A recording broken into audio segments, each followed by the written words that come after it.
Hello बच्चों। तो ये लेक्चर नंबर 8 है trigonometrical equation and in equation का। अभी तक हम लोग लेक्चर 7 तक में बात जो कर रखी है वो sine x is equal to sine alpha इस फॉर्मूले का यूज़ करना, cos x is equal to cos alpha इस फॉर्मूले का भी यूज़ करना और tan x is equal to tan alpha.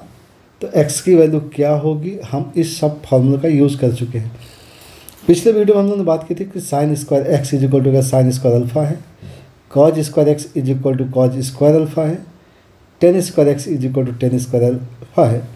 तो एक्स की जो वैल्यू होगी वो होगी n pi plus minus alpha. इसका हम लोगों ने फार्मूला डिराइव भी किया था और बात की थी कि हम इस टाइप के क्वेश्चंस को कैसे हैंडल करेंगे। ठीक है। और बिल्कुल लास्ट में जो हमने बात की थी कि टाइप, जब बात की थी कि अगर अगला जो टाइप होगा वो टाइप क्या है बेटा, वो a sine x plus b cos x is equal to c है। तो ये क्वेश्चन जब तभी सॉल्व होते हैं जब इसके सी की जो वैल्यू होती है, मॉड ऑफ सी की value under root of a इसका प्लस बी इसका होती है, if c greater than under root of a इसका प्लस बी स्क्वायर होता है। अगर बड़ा होगा तो सिस्टम के पास कोई सोल्यूशन नहीं होता है। और उसका रीज़न क्या होता है, उसका भी रीज़न हमने बताया था पिछले वीडियो में। ठीक है। तो अब हम लोग क्या कर लेते हैं कि अब इसके क्वेश्चंस को सॉल्व करना है। तो क्वेश्चन नंबर 32 स्टार्ट किया था हम लोगों ने। ठीक है। तो क्वेश्चन नंबर 32 से स्टार्ट करते हैं। तो 32 नंबर की बात करते हैं। ठीक है। तो क्वेश्चन नंबर 32 जो है हमने लिखा है यहाँ पे √3 cos x plus sine x, √3 cos x plus sine x is equal to √2 दिया हुआ है। ठीक है। अब इस टाइप के क्वेश्चन को कैसे टैकल करना होता है इसको समझते हैं। ठीक है। पहली चीज़ तो हमें ये समझना है कि ये जो वैल्यू है ये वैल्यू वैलिड है या नहीं है। तो यहाँ पे अगर हम बात करें कि under root of a square plus b square की जो वैल्यू है वो वैल्यू है अंडर रूट ऑफ √3 का स्क्वायर 3 प्लस 1 मतलब 2, और √2 की जो वैल्यू है mod c less equal to 2, yes और नो। तो √2 है और ये वैल्यू लेस इक्वल टू 2 होती है। तो यस ये वैलिड है क्वेश्चन और हम इसे सॉल्व करेंगे। ठीक है। अब इनको सॉल्व करने का तरीका क्या होता है, जब भी ऐसे क्वेश्चंस मिल जाते हैं तो हम इसे साइन ए प्लस बी या कॉज ए प्लस बी के फॉर्म में कन्वर्ट करते हैं।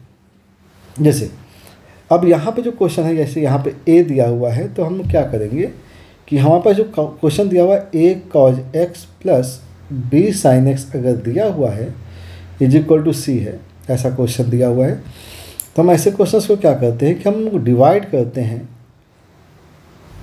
वैल्यू ऑफ मैक्सिमम से, अंडर रूट ऑफ ए इसका प्लस बी इसका से डिवाइड करते हैं और इस सभी को करना है। ठीक ना। बी अपॉन क्या लिखेंगे, अंडर रूट ऑफ ए इसका plus b square, sine x लिख दिया और यहाँ लिख दिया c upon under root of a square plus b square. ठीक है। अब कॉज के साथ इसके फॉर्मूले को हम कॉज बनाएंगे। ये हम एज्यूम कर लेते हैं कि भाई ये वैल्यू जो है वो कॉज अल्फ़ा है। अगर ये कॉज अल्फ़ा है तो उसके कॉरिस्पॉन्डिंग अगर देखा जाए तो भाई अगर ये कॉज अल्फ़ा है और ये अल्फ़ा एंगल है तो ये ए upon under root of a इसका प्लस बी स्क्वायर हो जाएगा और इसी के कॉरिस्पॉन्डिंग ये बी हो जाएगा। और बी अगर हो गया तो ये जो वैल्यू होगी ये वैल्यू आपकी साइन अल्फ़ा आ जाएगी। क्या आ जाएगी, साइन अल्फ़ा आ जाएगी। ठीक है। तो ऐसे ही क्वेश्चन को सॉल्व करते हैं हम लोग। यहाँ पे तो क्या आ जाएगा, यहाँ पे cos alpha into cos x plus sine alpha into sine x is equal to, ये कांस्टेंट है, इस कांस्टेंट को हमने यहाँ पे पी एज्यूम कर दिया। तो ये जो वैल्यू होगी ये वैल्यू होगी cos of x minus alpha is equal to p. अब ये एक स्टैंडर्ड फॉर्मेट है और जिसे हम सॉल्व कर लेंगे। ठीक है। तो जो क्वेश्चन था वो क्वेश्चन देख लेते हैं। हमारे पास √3 टाइम्स कॉज एक्स है प्लस का साइन एक्स है इज इक्वल टू दिया गया √2। ठीक है।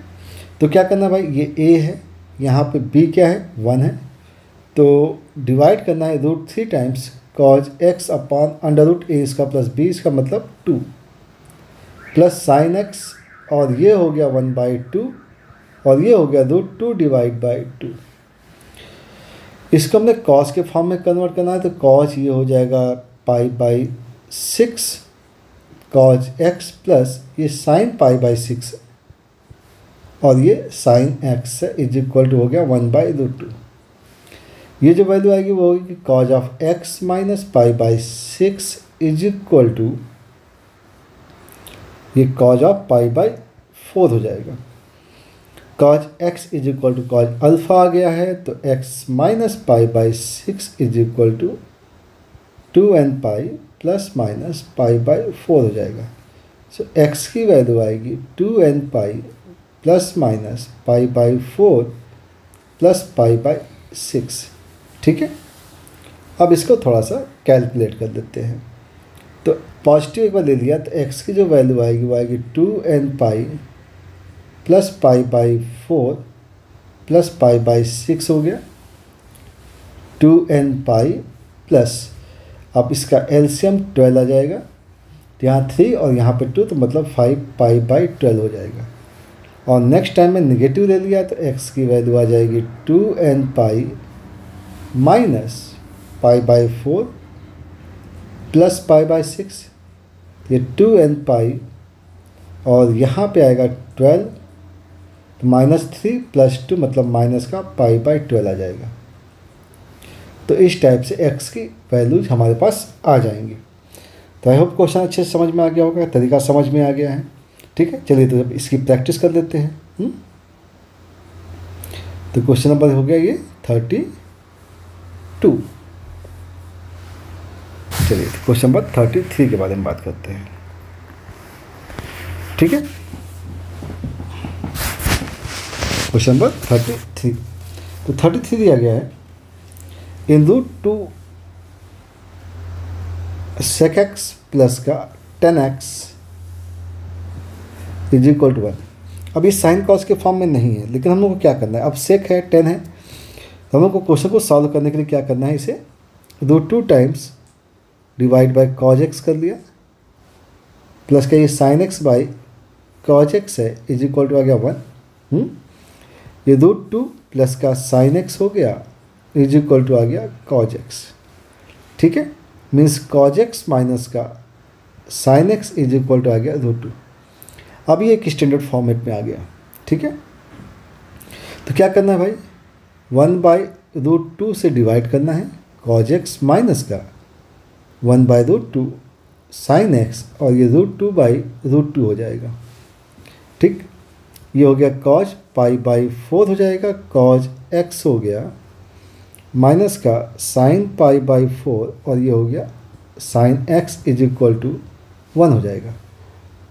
अब ये हो जाना है cos x minus pi by 4 is equal to plus हो जाएगा ये, और ये हो जाएगा कॉज 1 कब होता है, जब 0 होता है, तो x plus pi by 4 is equal to cos 0 के लिए हमें लिखना है 2n पाई प्लस माइनस 0, तो x की वैल्यू आ जाएगी 2n पाई माइनस का पाई बाई 4 हो जाएगा। ठीक है, तो इस टाइप से इसका आंसर भी हमें मिल जाएगा। नेक्स्ट इसी टाइप से कुछ क्वेश्चन देखते हैं। तो 33 हो गया, अब बात करेंगे 34 नंबर क्वेश्चन की। क्वेश्चन नंबर 34 है cot x plus cosec x is equal to √3। ठीक है, इसे भी कॉज बाई साइन के फॉर्म में चेंज करने की कोशिश करते हैं, तो ये हो गया कॉज एक्स प्लस का 1 अपॉन साइन एक्स √3 हो गया, मतलब ये होगा √3 टाइम्स साइन एक्स हो गया, कॉज को इधर भेज दिया तो माइनस का कॉज एक्स आ गया इज इक्वल टू 1 आ गया। अब ये एक स्टैंडर्ड फॉर्मेट है। ठीक है, चलिए डिवाइड करते हैं √3/2 बाई ए इसका plus b square sine x minus का 1/2 cos x is equal to 1/2। ये जो वैल्यू होगी साइन ऑफ हो जानी चाहिए पाई बाई 3, ये साइन एक्स हो गया माइनस का cos pi by 3 cos x is equal to 1/2। अब ये जो फॉर्मूला बनेगा ये माइनस का बनेगा, minus of cause of x plus pi by 3 का बनेगा, क्योंकि माइनस कॉमन लेना पड़ेगा, तो ये हो गया 1/2। तो हम लिख सकते हैं cos of x plus pi by 3 is equal to -1/2 हो जाएगा, और -1/2 का मतलब है cos ऑफ 2π/3 हो जाएगा। ठीक है, अब cos 2π/3 हो गया तो x plus π/3 is equal to आएगा 2nπ प्लस माइनस 2π/3 हो जाएगा। तो x की वैल्यू आएगी 2nπ प्लस माइनस 2π/3 माइनस π/3। एक बार पॉजिटिव ले लीजिए तो x की वैल्यू आएगी 2nπ प्लस 2π/3 माइनस π/3, मतलब ये हो गया 2nπ प्लस π/3। अब अगर हमने नेगेटिव ले लिया तो x की वैल्यू आएगी 2nπ माइनस 2π/3 माइनस π/3, मतलब हो गया 2nπ माइनस पाई। तो ये x की वैल्यू आ जाएगी। तो 2 एग्जांपल हो गए इस टाइप के क्वेश्चंस के। तो आपको बेसिक तो एक आइडिया मिल गया कि हमें बेसिक को कैसे सॉल्व करना है। ठीक है, एक क्वेश्चन और कर लेते हैं। क्वेश्चन नंबर 33 हो चुका है, क्वेश्चन नंबर 34 हो चुका है। अब बात करेंगे 35 की। 35 नंबर दिया हुआ है √3 माइनस का 1 cos x है, प्लस का √3 plus 1 sin x is equal to 2 दिया हुआ है। ठीक है, चलिए तो पहली बात तो a square plus b square निकालना है। इसके लिए सोचते थोड़ा सा, under root of a square plus b square, तो √3 माइनस 1 का स्क्वायर प्लस √3 प्लस 1 स्क्वायर, ये वैल्यू कितनी होगी? ये हो गया 3 प्लस का 1 माइनस 2√3, और यहाँ पे आएगा 3 प्लस का 1 प्लस 2√3। ये कैंसिल हो गया, 8 आ गया, मतलब 2√2 से डिवाइड करना है। मीन्स वैल्यू आ गई √3 माइनस का 1 अपॉन 2√2 cos x हो गया, और प्लस का √3 प्लस का 1 divide by 2√2 sin x is equal to आ गया 2 अपॉन 2√2।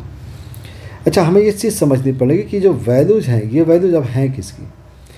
ठीक है, तो ये जो वैल्यू होती है, एक होती है cos ऑफ 5π/12 की, 75 डिग्री की वैल्यू होती है, और ये cos x हो गया, प्लस का ये हो गया sin 5π/12 into sine x is equal to 1/√2। अगर ये cos का फॉर्मूला बन गया है तो cos ऑफ x माइनस 5π/12 हो गया is equal to cos of π/4 हो जाएगा। तो x minus 5π/12 is equal to 2nπ plus minus π/4। ठीक है, सो x की वैल्यू आएगी 2nπ प्लस माइनस π/4 प्लस 5π/12 हो जाएगा। ठीक है, तो एक बार पॉजिटिव लेना है, एक बार नेगेटिव लेना है, और क्वेश्चन का आंसर आपको मिल जाएगा। ठीक है, तो ये तरीका भी समझ में आ गया है। ठीक है, अब बात करते हैं, इसमें एक बहुत छोटा सा आर्टिकल होता है, that is a most general solution to find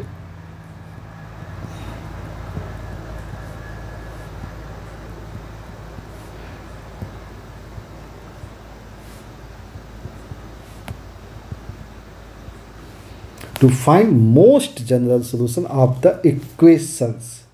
ध्यान रखिएगा, यहाँ पे एक इक्वेशन की बात नहीं आती। जब भी मोस्ट जनरल की बात आती है तो आपके पास यहाँ मल्टीपल इक्वेशंस होती हैं, और जब मल्टीपल इक्वेशंस होती है तो कैसे सॉल्व करना है? देखिए, बहुत सिंपल सा क्वेश्चन होता है। जैसे कि अगर मान लीजिए आपसे कहा जाए कि साइन थीटा की वैल्यू आपसे कहा गया 1/2 है, और टेन थीटा की वैल्यू, अब ये वैल्यू आती है आपकी π/6 पर। तो π/6 पर हमारे पास वैल्यू आ गई 1/√3 ले लिया। ठीक है, माइनस ले लिया, देखते हैं वैल्यू कहीं मैच करती है कि नहीं करती है। ठीक है, तो हमारे पास मोस्ट जनरल के लिए हमारे पास एक एग्जांपल यही है, तो एक एग्जांपल और देख लेते हैं कहीं मिल जाए। ठीक है, चेक करते हैं। तो साइन थीटा पॉजिटिव है और 10 नेगेटिव है। अब साइन पॉजिटिव और 10 नेगेटिव का मतलब कहाँ पर, हम कहाँ जाएंगे? हम जाएंगे सेकंड क्वाड्रेंट पे। ठीक है, अब सेकंड में अगर जा रहे हैं तो थीटा की वैल्यू क्या हो सकती है? थीटा की वैल्यू हो सकती है इसकी π/6 हो सकती है, और 5π/6 हो सकती है। ठीक है, टेन थीटा की वैल्यू नेगेटिव कहाँ हो सकती है? तो थीटा की वैल्यू नेगेटिव हो सकती है, ये पाई माइनस π/6 है, तो मतलब 5π/6 हो सकता है, अदरवाइज माइनस का π/2 6 हो सकता है। अब अगर हम इन दोनों को देखें ध्यान से तो यहाँ पे 5π/6 जो होता है वो सेकंड क्वाड्रेंट में है और यही इसका सोल्यूशन आता है। मतलब थीटा की जो वैल्यू आएगी वो 5π/6 आएगी, जो कि दोनों ही इक्वेशन को सेटिस्फाई करेगी। तो अब बात करेंगे जनरल सोल्यूशन की। तो जनरल सोल्यूशन जो आता है, थीटा में हमें करना क्या होता है, 2nπ ऐड कर देना होता है, 2nπ प्लस 5π/6। ये इसका मोस्ट जनरल सोल्यूशन होता है किसी भी इक्वेशन के लिए, या किसी भी एंगल में अगर आप 2nπ ऐड कर देते हैं तो उसकी सेहत पे कोई फ़र्क पड़ता नहीं है। ठीक है, तो 2nπ ध्यान रखना है, जनरल सोल्यूशन के लिए क्या करना है, 2nπ ऐड कर देना है। ठीक है, तो ये एक एग्जाम्पल हो जाता है और इस एग्जाम्पल को हम नंबर दे देते हैं 36। ठीक है, अब एग्जाम्पल लिख देते हैं 37। बिल्कुल इसी टाइप का एक एग्जाम्पल और लेते हैं। The most general solution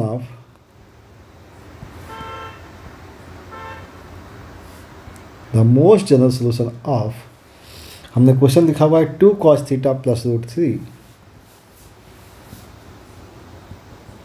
and √3 tan theta -1 = 0। अब सिंपल सा है यहाँ पर कि भाई cos थीटा की जो वैल्यू है वो माइनस का √3/2 है। अब cos थीटा निगेटिव हो गया। अब tan थीटा की वैल्यू है 1/√3। अब 10 पॉजिटिव हो गया, 10 cos निगेटिव 10 पॉजिटिव, तो ऑब्वियस सी बात हम कहाँ जाएंगे, हम जाएंगे थर्ड क्वाड्रेंट में। और थर्ड क्वाड्रेंट में अगर जाना है तो इसका मतलब ये हो गया कि थीटा की जो वैल्यू आएगी, थीटा आएगा आपके पास यहाँ पे पाई प्लस, अब √3/2 होता है π/6 की वैल्यू, मतलब 7π/6। ऐसे ये थीटा की जो वैल्यू है ये होगी पाई प्लस 1/√3, मतलब π/6 होता है, मतलब 7π/6 हो जाएगा। ठीक है, तो इसका जो मोस्ट जनरल सोल्यूशन आएगा वो वो 7π/6 आएगा और मोस्ट जनरल सोल्यूशन आएगा 2nπ प्लस 7π/6 आ जाएगा। तो बहुत बेसिक सा क्वेश्चन है जिससे कि आपको एक आइडिया मिल जाता है कभी भी मोस्ट जनरल सोल्यूशन पूछा जाए तो आप इसे कैसे सॉल्व करेंगे। ठीक है, तो अब बात करेंगे हम लोग इसके प्रैक्टिस सेशन की और भी क्वेश्चंस के टाइप्स देखेंगे। मतलब एक फंडामेंटल हम लोग लेक्चर 8 लेक्चर्स में तैयार कर लिया है, फंडामेंटल तैयार हुआ है, ये बात ध्यान रखिएगा। ठीक है ना, अभी हमें प्रैक्टिस करनी बहुत ज़रूरी है। तो प्रैक्टिस करने के लिए हम लोग बात करेंगे अब प्रैक्टिस सेशन की, और कुछ और भी टाइप्स होंगे जो कि हम लोग इसे सॉल्व करेंगे। ठीक है, चलिए तो देखते हैं कुछ क्वेश्चंस और ले लेते हैं हम लोग यहाँ पे। तो क्वेश्चन नंबर 37 हो गया है। ध्यान रखिएगा, हम लोग के सारे टाइप्स के बारे में बात हो चुकी है। यहाँ तक हम लोगों ने सारे टाइप्स के बारे में बात कर ली है। अब बात क्या करनी है, प्रैक्टिस की। तो प्रैक्टिस करना है तो हम लोग बात करेंगे क्वेश्चन नंबर 38 से। चलिए क्वेश्चन नंबर 38 ले लिया हमने। क्वेश्चन नंबर 38 जो है वो देखते हैं क्या लिखा हुआ मैंने।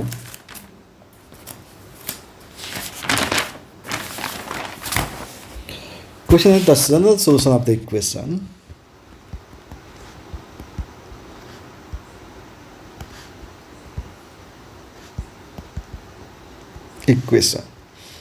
sin 2x plus 2 sin x plus 2 cos x plus 1 = 0।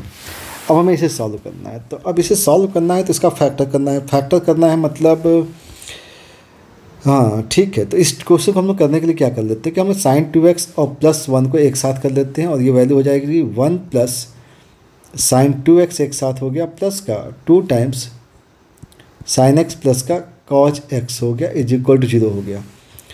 1 का मतलब होता है sin स्क्वायर x प्लस का cos square x plus sin 2x ये लिख सकते हैं 2 sin x cos x plus 2 times ये sin x प्लस का cos x = 0 आ गया। ये एक्चुअल में sin x plus cos x का होल स्क्वायर है plus 2 times sin x plus cos x = 0। अब इससे हम sin x प्लस का cos x ले लेते हैं कॉमन। अब बचेगा हमारे पास sin x plus cos x is plus का 2 इज इक्वल टू 0। मीन्स हमारे पास आ गया sine x plus cos x is equal to 0। Means sine x is equal to minus का कॉज एक्स आ जाएगा। मीन्स वैल्यू आ जाएगी tan x is equal to -1, और -1 का मतलब होता है 10 ऑफ -π/4। सो एक्स की वैल्यू आएगी n π -π/4। एक तो हमारे पास वैल्यू आ गई। दूसरी वैल्यू है हमारे पास कि sign x plus cos x की वैल्यू आ गई -2।